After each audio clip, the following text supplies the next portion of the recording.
Alexia Walker, Sussex Women's head coach. This weekend sees the return of competitive county cricket after a long absence. How excited are you and the squad about that? Yeah, we're really pleased. Obviously, last year we managed to get a few kind of friendly games in against Hampshire, but to be able to put on the Sussex shirt and fight for some places in the T20 competition is something that the girls are really excited about. Managing a squad in women's county cricket at the best of times is a challenge because people are at university or working and you don't have them full time, but I imagine this winter has provided plenty of other challenges. Yeah, I mean, we are very lucky with such talent in our squad, with both our England players and the amount of girls that are in the regional programmes now, that they've been able to tick over under elite guidance, which is great. But obviously that leaves a little bit of a gap for those that don't fall under that framework. So it's very quickly trying to get people up to speed, get them fit and strong and get their workloads up. But no, I think it's really just a nice way to start the season and for everyone to quite quickly get their minds set on cricket again and getting outside and playing some real competitive games. First few weeks are obviously T20 cricket in the ECB T20 competition. The South East group which we're in, that looks like a very tough group, some traditionally very strong counties, including Sussex of course. Absolutely, I think that the last few years the South East is really head and shoulders above some of the other counties around the country, especially in the pathway as well as the women's sides. So obviously with Essex, Kent, Hampshire and the other one, Middlesex, it's going to be fantastic cricket. We don't get to play Surrey unfortunately because of the new format with only 2 teams at a venue, but all those teams are going to provide a fantastic challenge for us and it's always exciting cricket, with lots of local rivalries and we'll enjoy trying to put a few wins on the board for Sussex. And then a bit later on, new entrants into the Women's London Championship. Just tell us a bit about that competition, how Sussex's participation came about, and why it's so important to still be playing 50 over cricket at county level. Yeah, so obviously it's been around for a few years now with Middlesex and Surrey playing this kind of London Cup for a few years, and last year Essex and Kent joining in. So we were very keen to put our name in the hat as soon as they thought that we could expand the competition. It's hugely important with women's cricket growing so rapidly and the professional contracts at a regional level. It was really important for the regions in this part of the country to make sure that there was a real solid pathway for girls, not just from the county pathway into the academy pathway at regions, but also women's cricketers playing a highly competitive game of cricket and putting themselves out in the shop window for potentially getting regional contracts.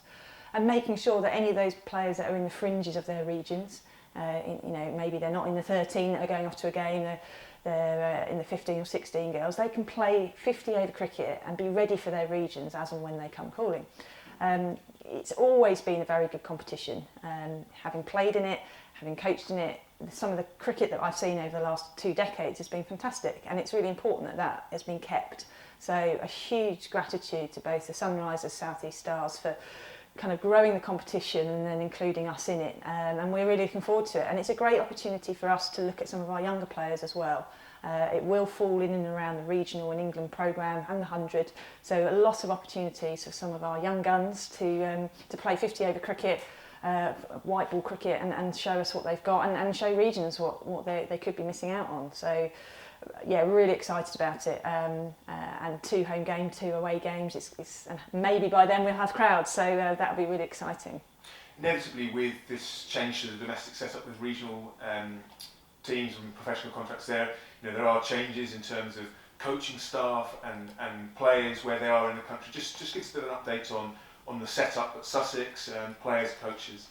Yeah, so obviously we fall under the Southern Vipers, so head coach Charlotte Edwards, Ian Cox, who used to oversee our academy programme and older age groups at Pathway, was appointed regional talent manager for the Southern Vipers, which is a fantastic opportunity for him, and we're delighted that his passion and commitment to the women's and girls game has given him the opportunity to work full-time in cricket. They work very closely with us. The Southern Vipers are based at the Aegeus Bowl, and they've trained most of the winter at Brighton Aldridge Community Academy as well. So we see them regularly, we have lots of communication with them. So despite losing Coxie from our coaching setup, he's still very closely linked.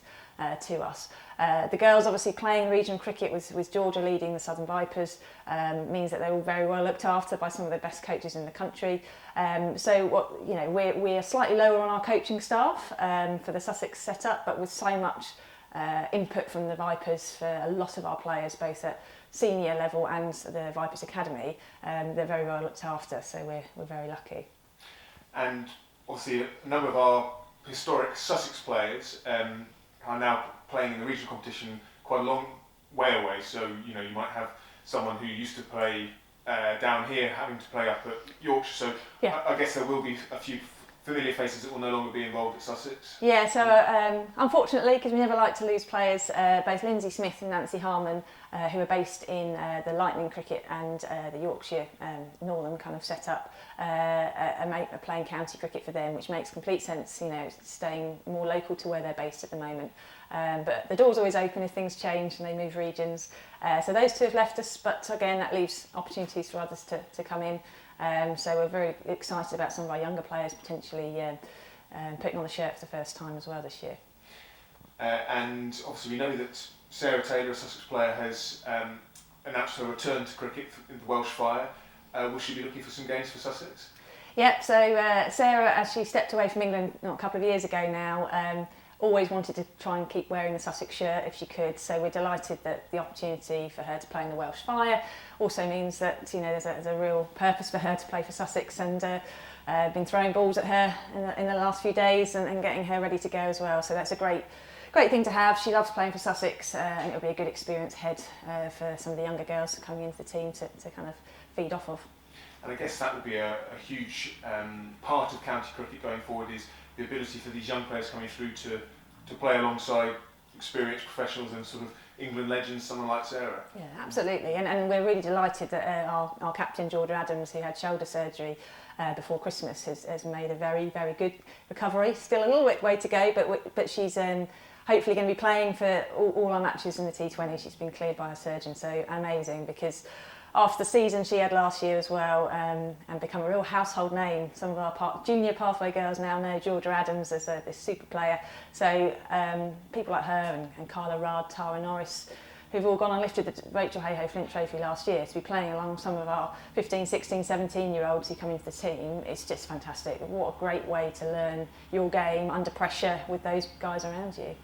And finally, ambitions for the season. What would represent a successful season for Sussex in both competitions this year? Well, it's a bit like the men's game. It's such an unknown this year because it's been such a disjointed 12, 18 months. I'm incredibly competitive, as are most of our Sussex players.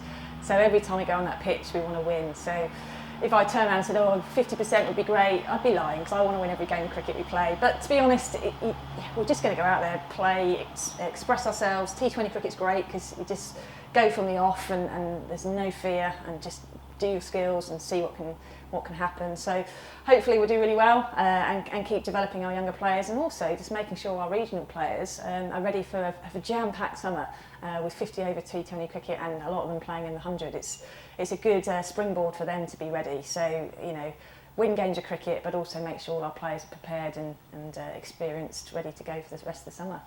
Well, many thanks for your time and best of luck for the season ahead. Thank you.